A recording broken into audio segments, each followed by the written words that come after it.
Well, good day. So for today, we're going to talk about another Halloween special, one that's kind of relatively new, and one that may be considered a future classic, but we'll see about that. You know, the Shrek Halloween special. So let's take a look at it. Alright, let's go. Alright, so we start off with our main characters, Donkey, Pinocchio, Gingy, Puss in Boots, that Wolf, and a bunch of them try to get a jump scare on Shrek and Fiona, but it doesn't work because, as Shrek says, ogres don't get scared, except for all those times Shrek got scared and spooked and terrified in those movies, but that's besides the point, right? So to test this no scary theory, Donkey suggests everybody tell scary ghost stories all night long, and whoever can last the longest without running away in fear will be crowned the King of Halloween, baby. And Shrek agrees, but he chooses the location, and he chooses the abandoned Castle Dulag.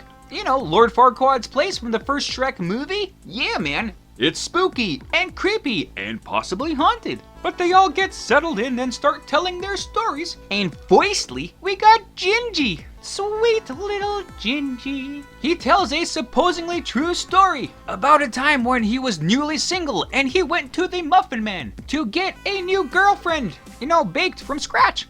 Which I guess is easier than Tinder, I guess. During the baking process, Gingy adds in an incredible amount of sugar. Like, my teeth hurt just thinking about how sugary that cookie would be. But still, the cookie gets baked. She's named Sugar, and she's alive and everything, and she sees Gingy, and they get together, and they're so happy. They're the happiest cookies in the world. But she becomes overly obsessive and really clingy to Gingy, and Gingy can't take it, right? So he runs away. Again, Sugar chases after him, and after they have kind of like a little battle going on top of the baking machine, Sugar falls into a bowl of cookie mix. And she's gone, right? It's over. Gingy's single again and free. Or is he? No! Because the baking process starts again and multiple cookies are made with Sugar's over-sweetness, and now you have a bunch of zombie sugar cookies coming after Gingy, and they all attack him, and well, I guess they eat him, even though he's there telling his story. But, the end. The three little pigs are terrified, man, and they run off. They're gone. They literally wee all the way home, eh? So we get to the second story. It's not so much of a story, it's just a word salad. You see, because Donkey and Puss kind of team up in a way to tell a tale of when they went to the Boots Motel.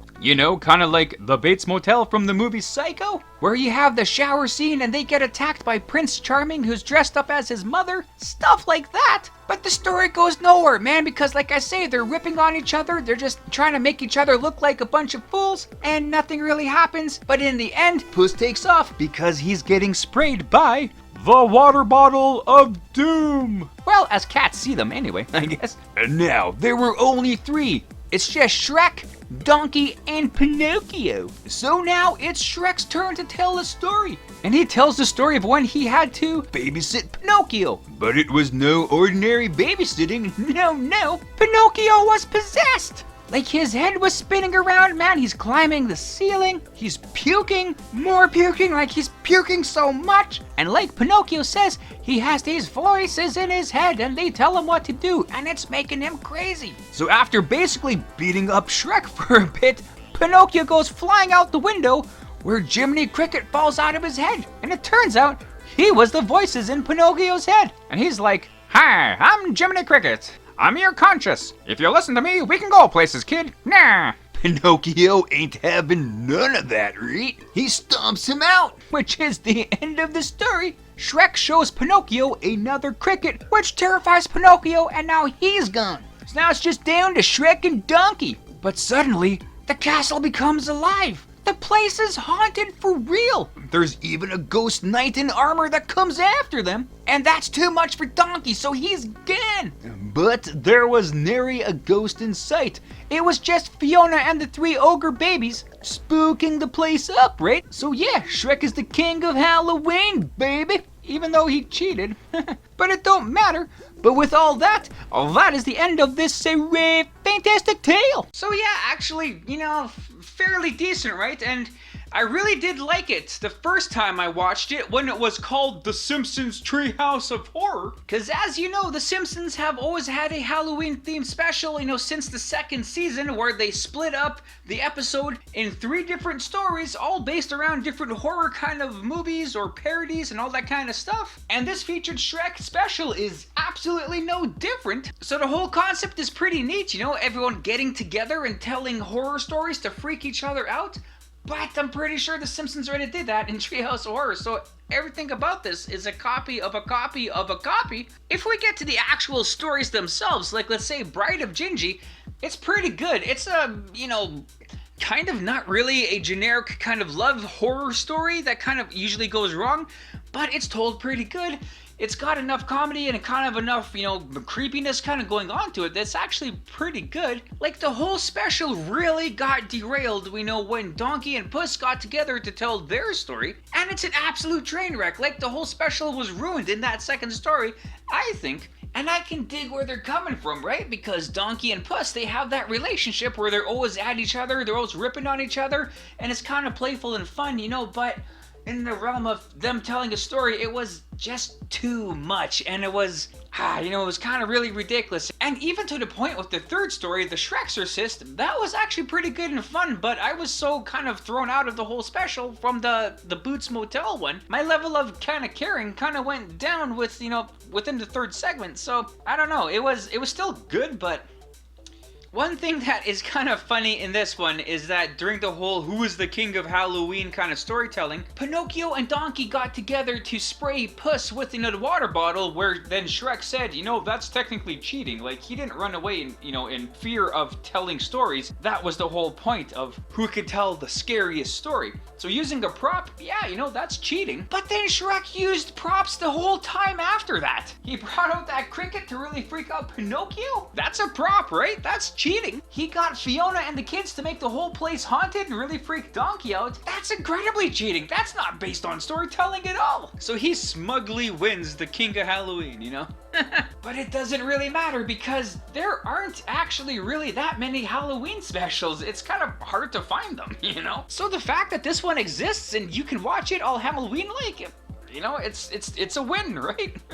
But yeah, let's go take a look at some other things, kind of behind the scenes and all that other kind of fun stuff over there. So yeah, man. So yeah, like continuity-wise, man, this one fits in pretty good, right? It takes place after Shrek Forever After and is basically one of, if not the last, like, major Shrek kind of story that was told, at least for now. There might be a Shrek 5, but they've been saying that for years. We'll see how that goes. But it's still pretty awesome because, like, all of the main cast came back together to voice all of their characters. Well, I guess except for Eddie Murphy. He did not play Donkey in this one. He just declined to do it. So it's like, my God, how can you replace Eddie Murphy? Well, with an Eddie Murphy impersonator, I guess. So Dean Edwards filled that role perfectly. He is a comedian that does Eddie Murphy impersonations on stage anyway, and he actually did a really good job in this. Like, I didn't know at first that it wasn't Eddie Murphy, so good on him. So as I say, this story is basically kind of built like the Simpsons Treehouse of Horror stories, where you have 3 stories that were based on some old school stories from hither and dither, and just kind of spoofed up, right? So let's just kind of explain some of those here. The first story,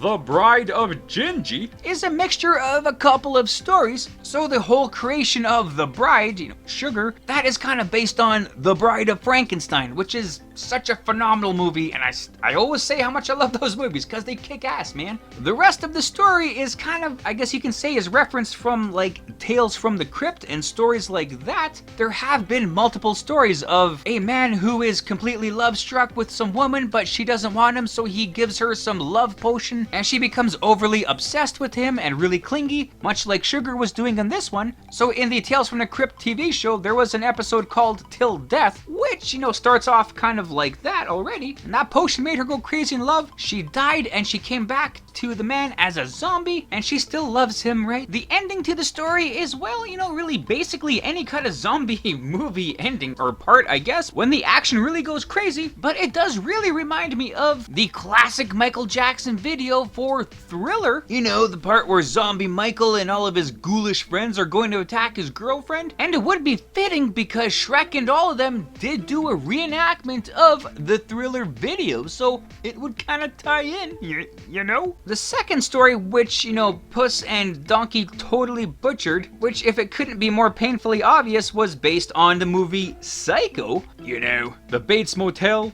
Boot Motel, you know, get it? And like in the Psycho movie, the hotel manager, Norman Bates, dresses up like his mother and starts attacking people, right? Kind of like how Prince Charming did this in this episode, but it wasn't really fleshed out. They did kind of parody the classic shower scene, where instead of, you see, blood going down the shower drain, you see a bit of cat fur. Even though the story went off the rails, you know? But still, yeah, Psycho.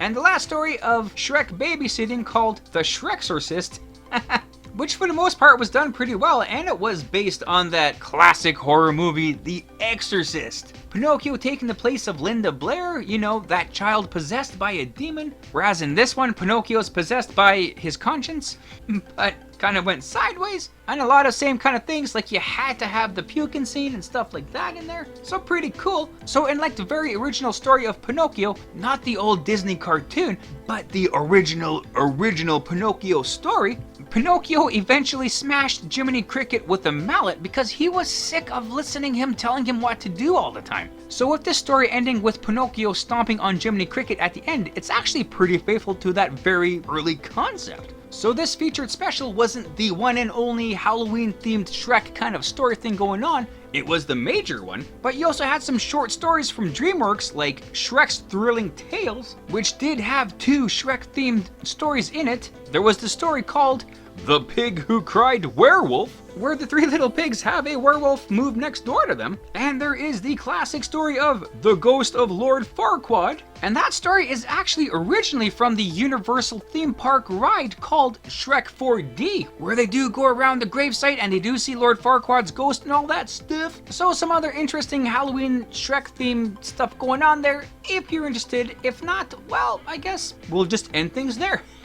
So yeah, I guess with this, that, those, and the other things, I guess that's that. Right on, and there you go. So thanks for watching the video. I hope you liked it as much as I did making it. Also, feel free to check out the source material that I featured in this video. And if you want to leave a comment on anything you may have liked or things I might have missed in this, you know, feel free to do so. Or anything else, you know, just to say hi. That's cool too. And other than that, you know, have a great day. Thanks.